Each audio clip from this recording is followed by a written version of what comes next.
Jour 3, point 4, point 1,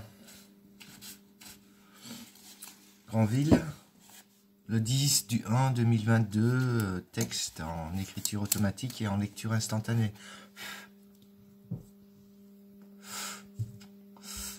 Clown sans âge, apocalyptique déshérence où surnagent les sages de l'espoir. Leur trublion d'élixir de jouvence, un rire, une chance, une larme, un nouveau départ, et tous ces rites de l'absence, de la patience, du présent, jusqu'à l'absolu passé divin qui ne s'explique pas, toujours fouillant, la seule nécessité d'une seule compréhension, d'appréhension, d'une volupté pleine de présence dans l'absence. Il y a 10 000 explications pour un seul ressenti. Et il n'y a que ce ressenti qui compte plus, au final, que les 10 000 explications possibles. En l'absence de possible, au plus profond de la crise, dans l'enfer du noir retournement des yeux en dedans de soi, il y a un bourgeon toujours présent, l'extrême onction de la dilution.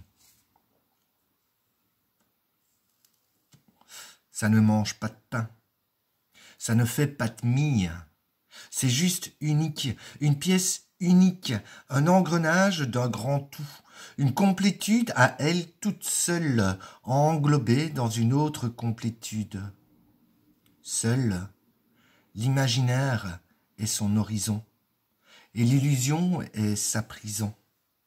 Nous ne sommes jamais seuls quand nous nous diluons dans notre propre nous. Notre pouvoir s'épanouit à l'unisson et en paix. Il dépose les armes de la rétention et ouvre ses chakras vers une autre dimension, une autre destination, une autre compréhension. La peur est le premier procureur contre cette ambition.